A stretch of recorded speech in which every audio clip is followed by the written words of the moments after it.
Shalom, shalom, Ishmael. This is your Yard checking in. So we're out here in front of the fire, in the backyard. It is Friday evening and the sun is down.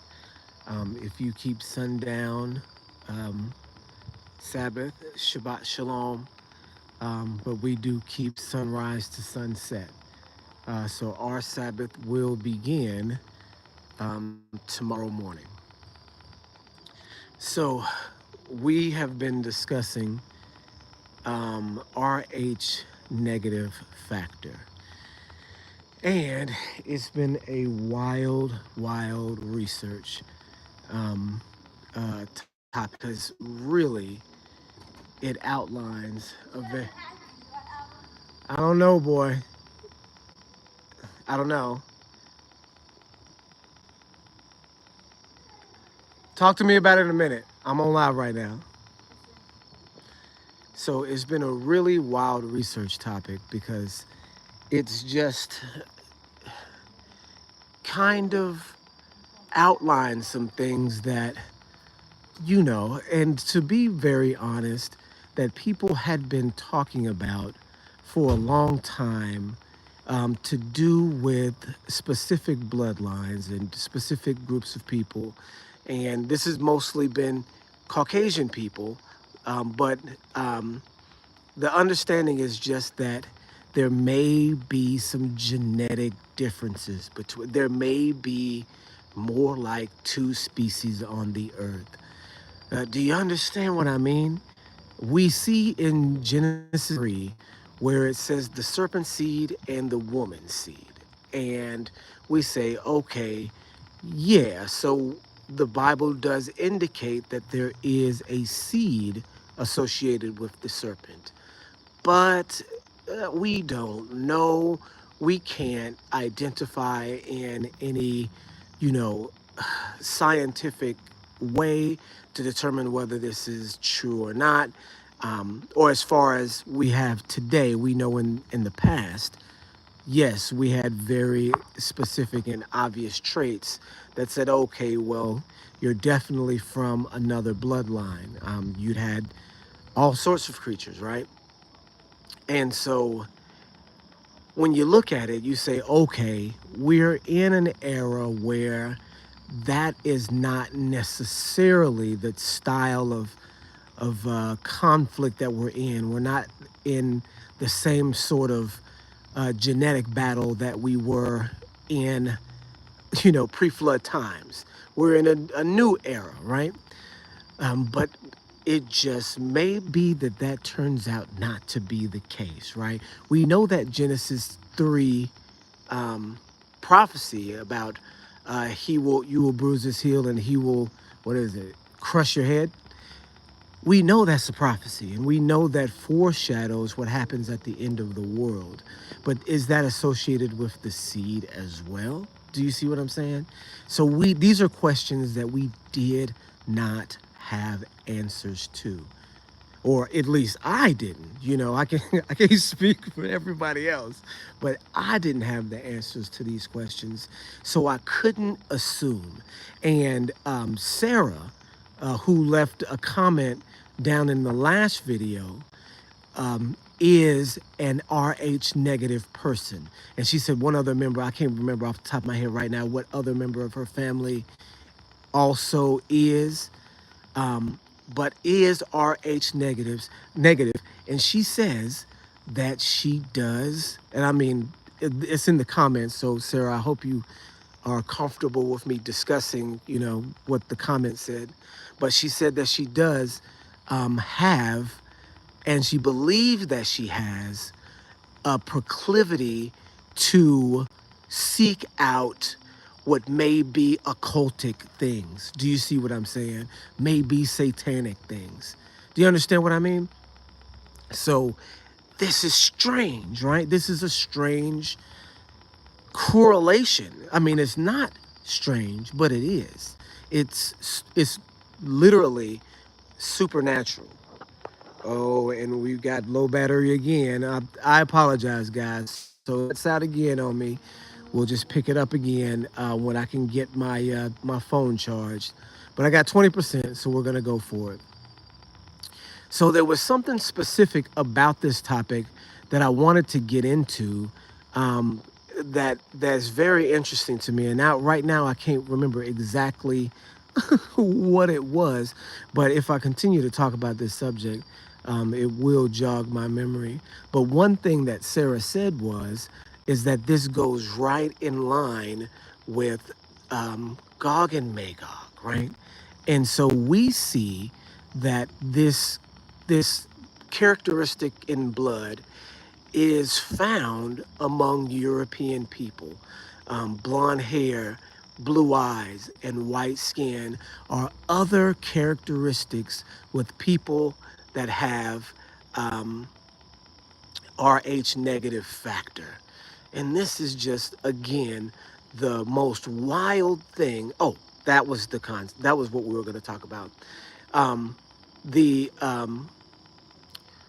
the concept that there is now, because see, making Gog and Magog video, I was very tempted, and I guess I would say tempted, to go down the road of pursuing the aspect that, you know, Caucasian people may have been a part of a different and angelic bloodline at some point in the past because of these very dramatic differences in complexion, in eye color, and in hair that I was tempted to go down that road and start doing that research, but I always held off because I said, okay, there's no evidence. You know, there's no biological evidence besides these character traits that indicate that that would be the case.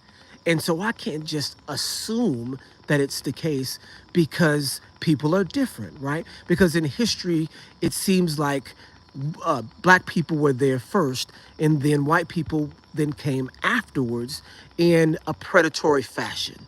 Just because that's historically the case doesn't mean that I can assign any satanic correlation with this group of people. And that's not something that I want to do. That's not something that I feel is right to do. Do you see what I mean? So I didn't take that route down Gog and Magog whatsoever for that very reason. Okay, this is the facts that we can point to. This is who Gog and Magog is. This is what Gog and Magog have done in preceding generations, and now it appears that Gog and Magog is ruling the world under different names. This is what we, you know, identify in the last film, and not out of any satanic bloodline origin, right? For this reason, right? But now there is some sort of maybe some proof to that. At a blood level, there may be some proof to that concept. And so what do you do with that? What do you do with that? Um, uh, Shalom, shalom, Mishpachah. We got one person on here. And if at any point in time, if you guys have any questions, if people come in, if you guys have any questions, go ahead and put them in the chat box, and I'll respond to anything that you guys have to ask, or anything that you want to inject into the conversation, so that we can flesh this thing out a little bit, because it's a touchy subject. It's a subject that is, you know, that can bring up a lot of wild conclusions about what is and what isn't. Because for me, this is a new topic, um, not a new topic, but one that I can speak about now with some degree of credulity. I think that's how you pronounce that word. Because now it appears that there's some sort of genetic difference. And not even with all Europeans. Looks like about 20%, right? Looks like about 20%. Or I guess 15% would be more of a fair assessment, because you see a lot of groups around 10 and some groups around 20, excuse me, and a lot of groups around 15. So about 15% of society, about one in every six people, right? Out of uh, I guess that would be 1 out of every 6 people. Wow. 1 out of every 6 people is crazy. Wow. And so this is the concept that we deal with for this final kingdom that we see in Daniel chapter 2. And so we talked about this briefly in the last video, that Daniel chapter 2 um, is the dream, is Nebuchadnezzar's dream. And of course, Elohim gives the interpretation to Daniel, and Daniel basically saves the lives of all of the the false prophets, in the kingdom. And so the dream, of course, was that Nebuchadnezzar, or not the dream that Nebuchadnezzar had was about the end of the world. It's not about just the end of the world, but all the eras of the world up until the very end. And so he goes down with himself being the head of gold, and then the shoulders, and then the legs, and shoulders and abdomen, legs, thighs and is it thighs and legs, and then feet and toes. And so we're in the feet and toes portion of that statue. And forgive me if I'm butchering the statue at this point, but we know it's 5 kingdoms, and the last kingdom that you get to is the feet and toes of iron and mirror clay, right? And so as you go down the list, you get from Babylon to Persia to Greece to Rome, and then you have this weird kingdom that is, like a splintered kingdom, a kingdom that is made up of iron and clay. And it's different from all the other kingdoms because it behaves as a single unit, and it behaves as a separated state of units. Do you see what I'm saying? And so when you look at history, you do see all these things happen. And when people have tried to describe that final kingdom, they've had a really, really hard time describing it accurately. It's Rome, it's the Jews, it's the communists, everybody, all these different groups, the Jesuits, um, uh, the Rothschilds, I guess they would be a part of the Jews, the Nazis, all of these different groups of people that people are claiming are are controlling the world, right? And then some of these groups on a surface level would appear to be blood enemies, like the Jews and the Nazis. You would say, hey, the Nazis can't be running the world right now if the Jews are running the world. Does that make sense that the Nazis and the Jews are running the world together? No, they're supposed to be blood enemies, right? I mean, if you're looking at a surface societal level of understanding. So what's going on here? You have all of these splintered communities running the world in different aspects, right?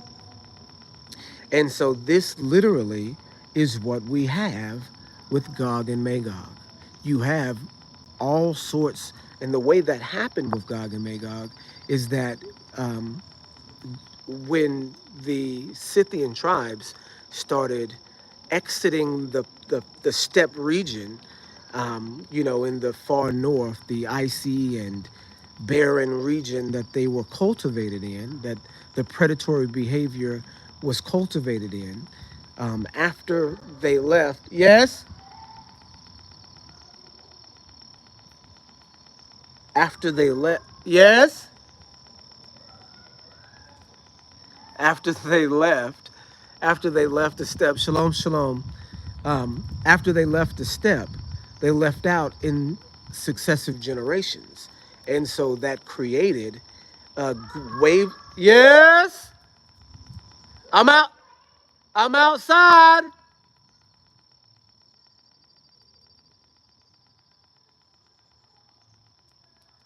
That boy. And so it created successive waves of Scythian tribes to come from the steppes. Each group that managed to find their way out of the mountainous regions, which encompassed the steppe area, whoever would find their way out would rename themselves.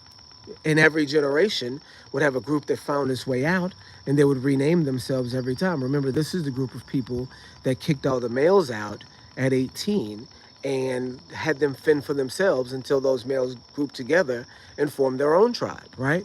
And so each tribe, would grow to be larger and larger, and it would rename itself. It wouldn't be Scythia, it would be this tribe or that tribe, but they'd all be Scythian tribes, right?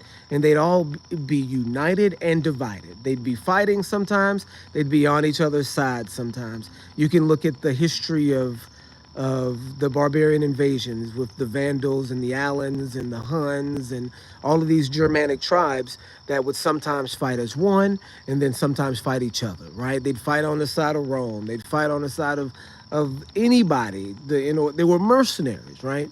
And so they would join together, they would separate, and that's really how they behaved. And if we transpose that concept onto modern society, and then we look at the backgrounds of all of these different people groups. You can look at the background of the people that run the Middle East right now, and they come from the Gog Turks, which originate in the steppe region. You can look at the Europeans.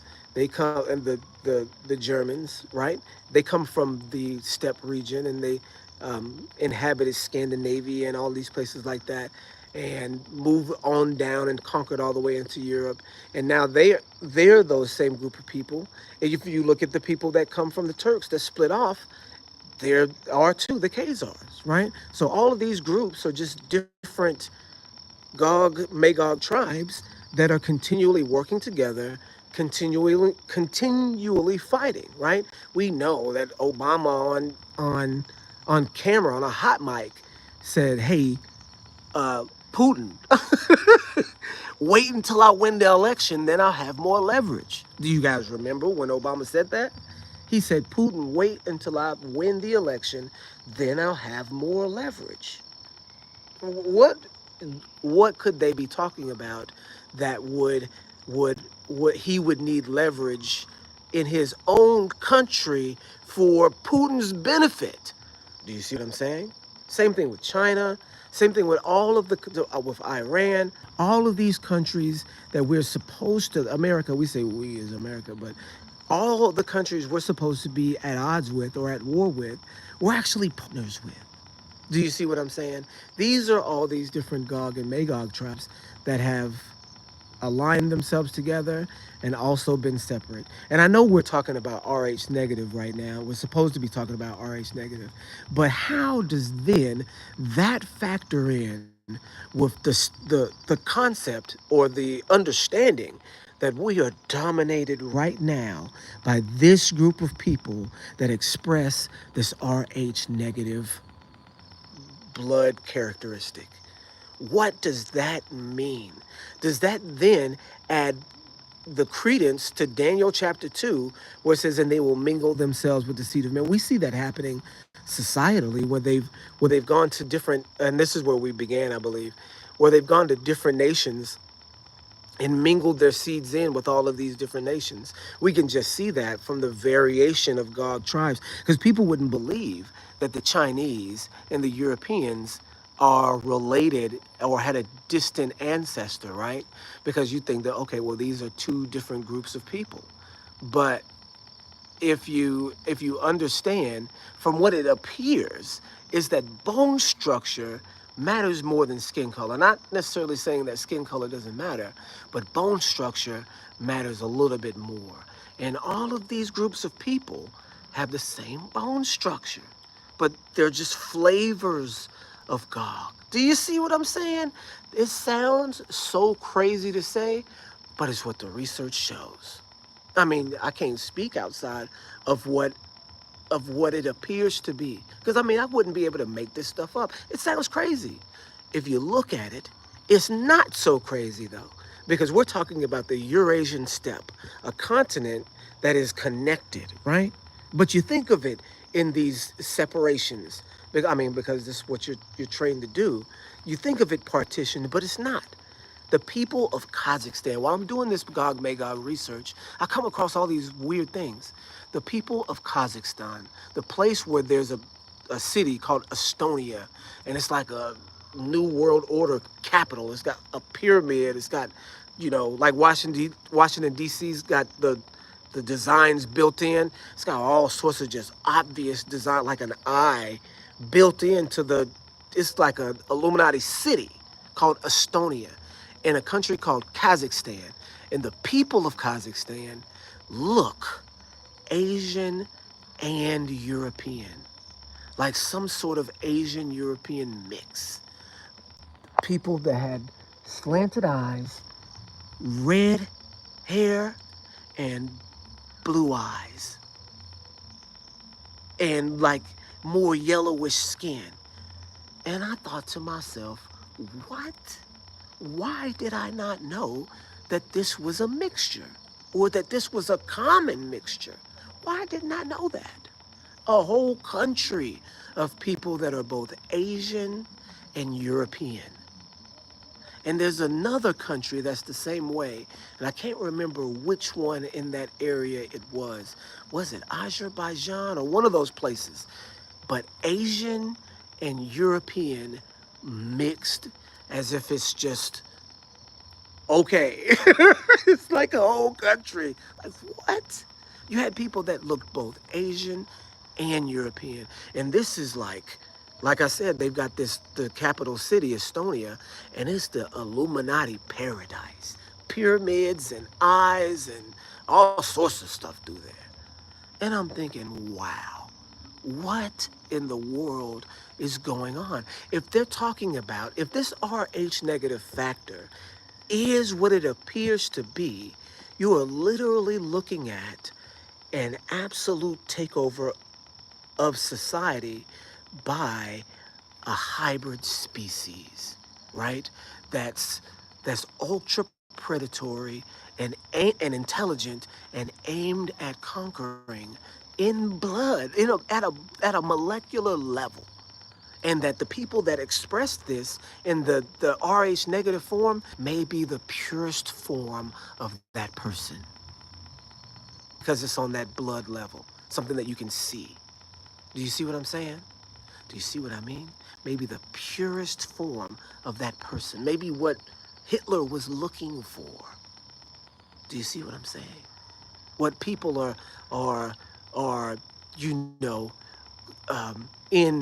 in mythology worshiping.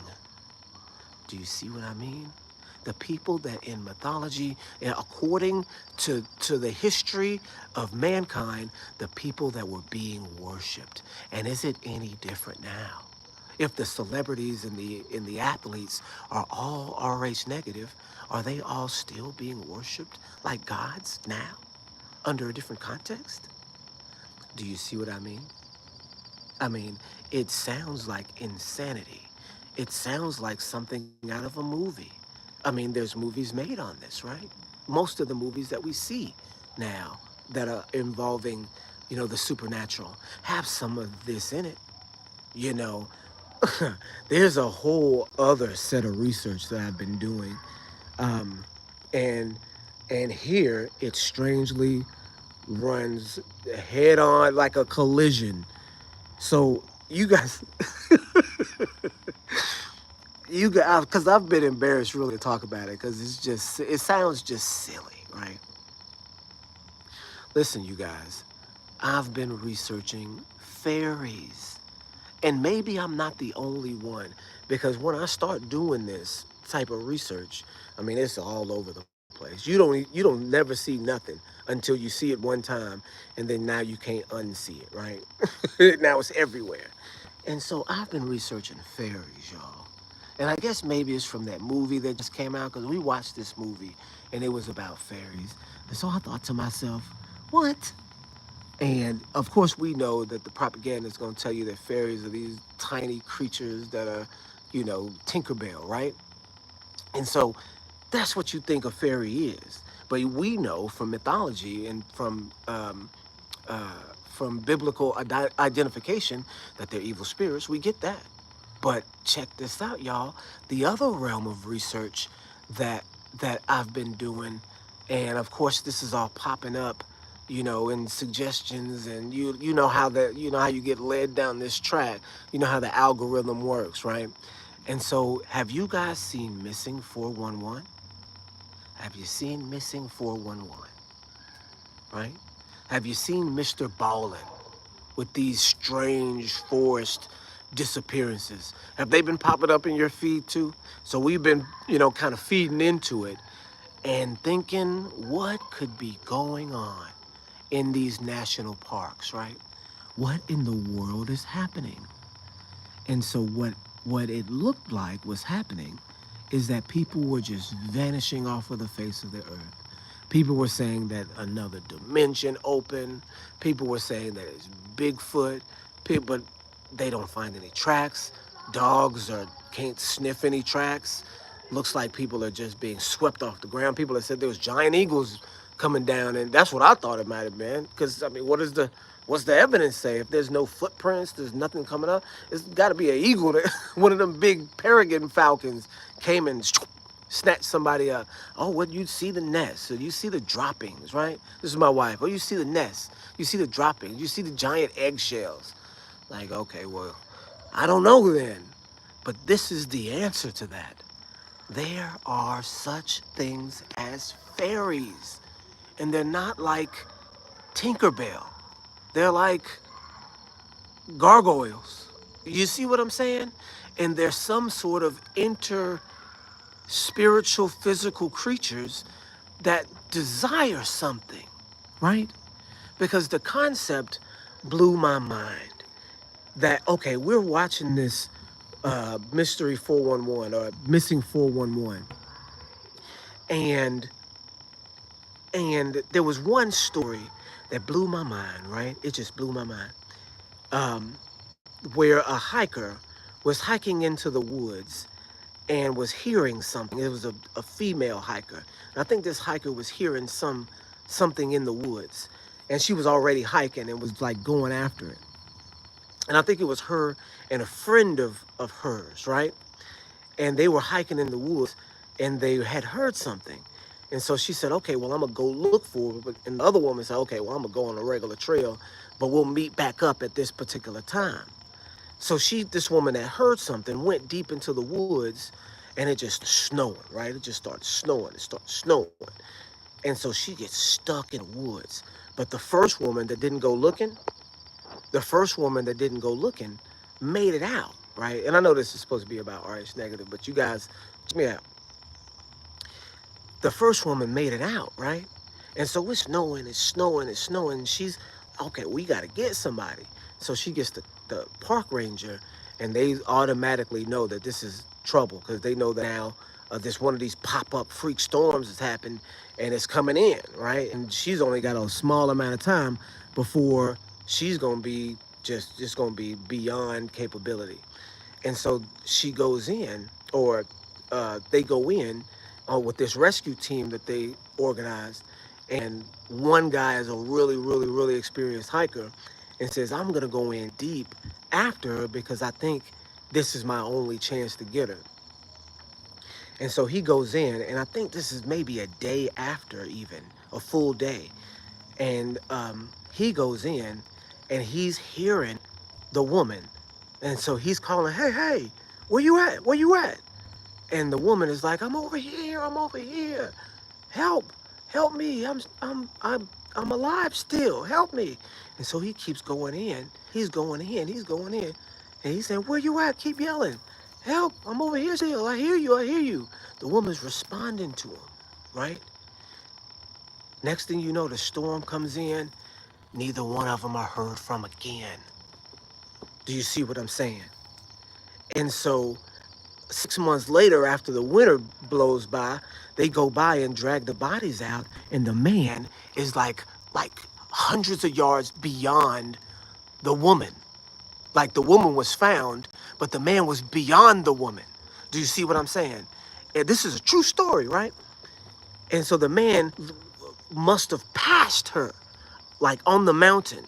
But when they examined the bodies, it appeared that the woman was flash frozen. Like as soon as the storm hit, she suffered like hypothermia and died like right away, right?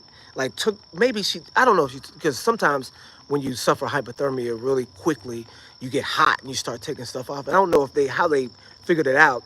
Maybe she had taken her clothes off or something, but she was already dead by the time that he went in there or that he was after her. So something was mimicking her voice in the forest because he even went past her.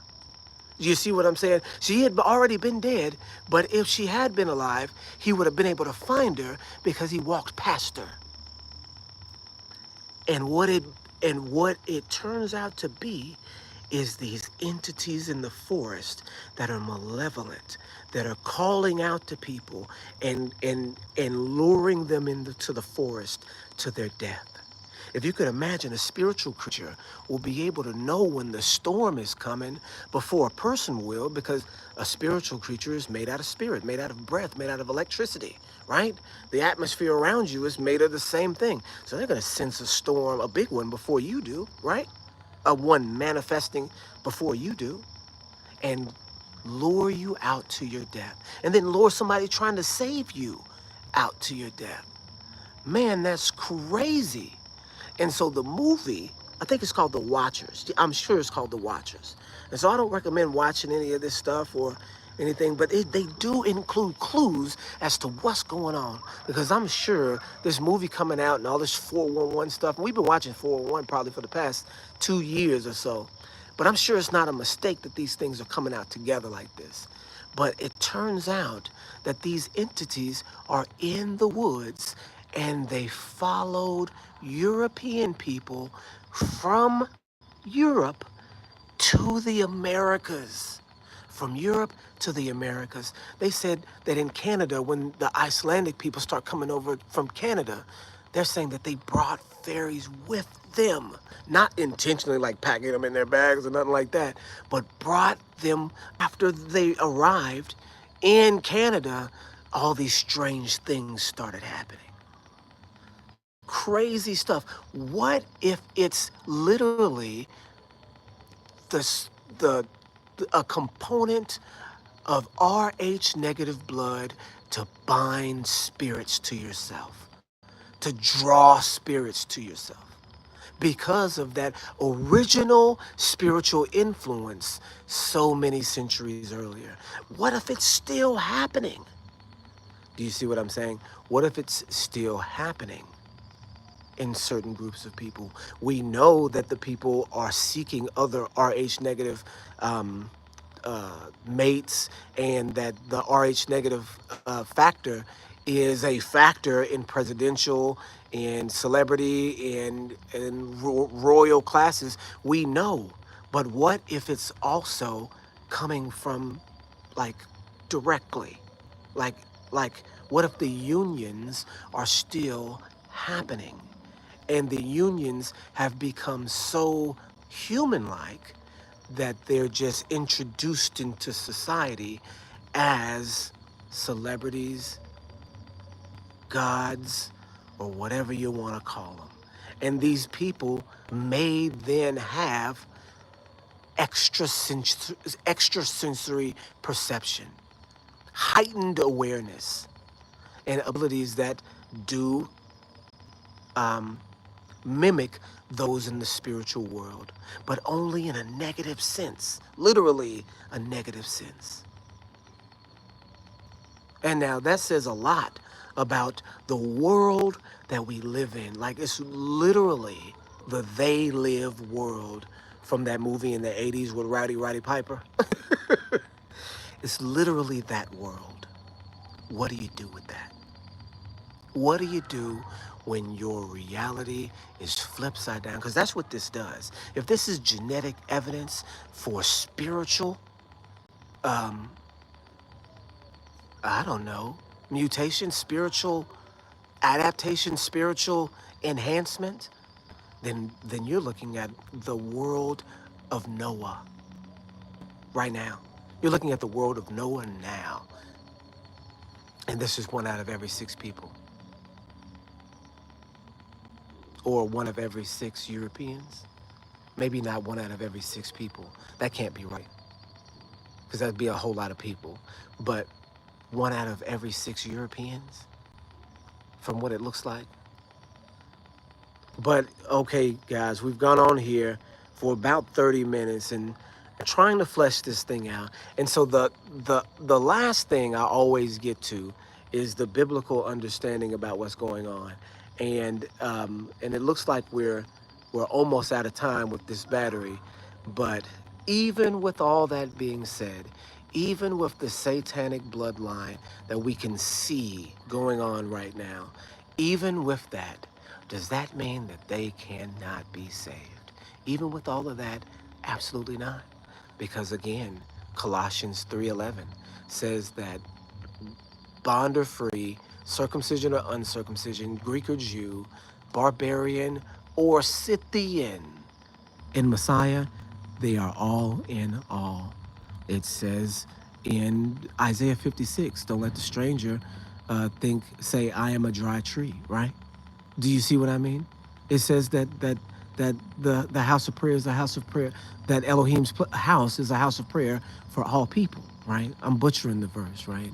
It says that these people will have names better than sons and daughters if they cleave to the commandments. A light to the Gentiles. What, did Elohim not know that there was going to be a satanic seed in the earth?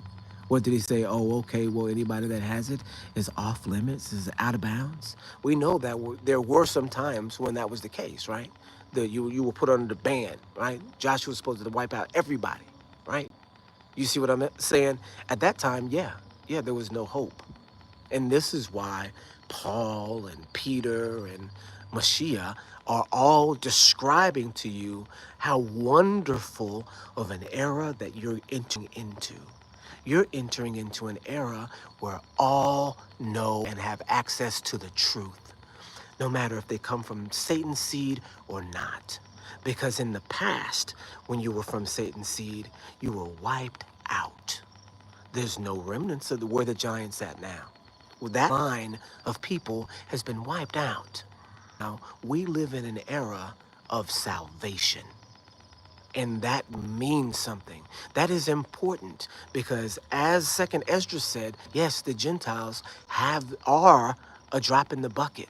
Israel is the chosen people. The Gentiles are Gentiles, and they will be as a drop in the bucket. But hallelujah, that you have the opportunity at this stage to be that drop. Do you see what I'm saying? That in the past was impossible. How many Gentiles do you know of that cleave to the covenant at that time? You've got Rahab, you've got Naaman the Syrian. All of these different people, but not whole nations, not the whole world cleaving to the covenant. The whole world right now is cleaving to the covenant, no matter where you come from, right? That wasn't the case during the time of the giants. Just wasn't the case. That wasn't the case during the time of Abraham. Do you see what I mean? Nobody had the covenant but him. We live in an era of salvation. And it is right now up to us to choose. But this is the era that Abraham dreamed of. This is the era that Paul dreamed of. What we have now, where Jew or Gentile has the opportunity because the information is there for all to see, right? At some point in history, some people were cut off. Some people were those vessels that were meant to be destroyed and didn't have access to salvation. Right now, everybody does. Hallelujah for that, right?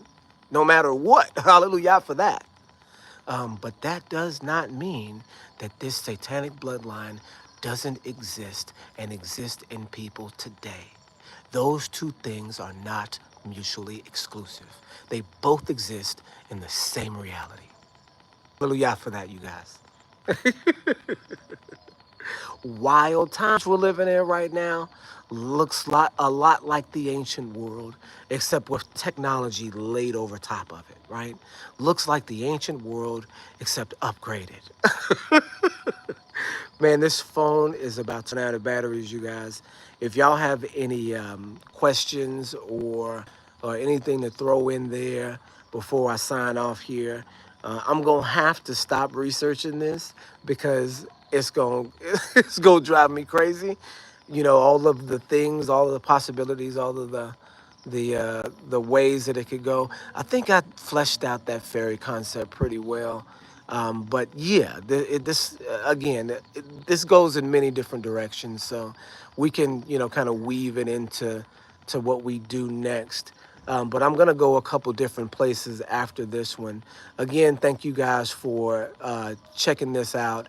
Um, Hallelujah. I know I've had just a little bit of traction here. You know, I get about 20 to 30 views, but but you know, I really appreciate those views because you guys interact, and these topics are the things that, you know, drive me. This is just the type of thing that we do every day, and you know, we do it religiously, right? So hallelujah for you guys too. I really appreciate you guys, and the topics as well. If you have any other topics, or if we can continue to revisit this one, if people haven't been able to get in and pose questions, if the questions keep coming in, I'm gonna continue to answer them. Oh, there was one question that came through that I did not know the answer to, and I don't know if I'd be able to even find this answer out. The question was, do you believe people can develop RH negative factor naturally? And the honest answer is that I do not know, right? I have no idea. But I do have this little tidbit of information that may come in handy. And I believe what people are doing is looking for an out to say, okay, if I do have this type of blood, maybe I'm not related to a fallen angel, because it could also happen naturally in nature aside from this you know, insertion. I don't know. I can't say yay or nay because I just don't know. But I can say this: blue eyes, right? You and now doing my research, I had to cover all my bases, so I, you know, went down some wild roads, right? So blue eyes in Africa. So again, Gog and Magog, the European tribes from the north, um, exhibit blue eyes. And in the video, I indicate that all blue eyes come from the same place. That is primarily true, which means it can't all the way be true, because there is an example of some African tribes which exhibit blue eyes, and those blue eyes are not the same style of blue eyes that Europeans show. Again, these are both traits of albinism. So not having that particular gene, not having that particular color or melanin in that area could always emerge as a natural mutation within certain groups of people for no reason at all, because it's just a natural mutation. And when this natural mutation occurs, you know, more than once in a tribe, then you can end up with some very strange looking people that are very dark skinned but exhibit blue eyes and may exhibit blonde hair. And then you have albinism that is just apparent in every nation, where you just have, you know, a lack of pigment, and we know, you know, the group albinos. So, because we know that albinism can naturally occur without it being passed down as a, you know, a genetic trait, that it is possible that I believe that that RH negative may be on a wild bloodline somewhere from a mutation, but I don't think it's as likely as albinism, just because of the the way that it's not expressed, you know, as a characteristic.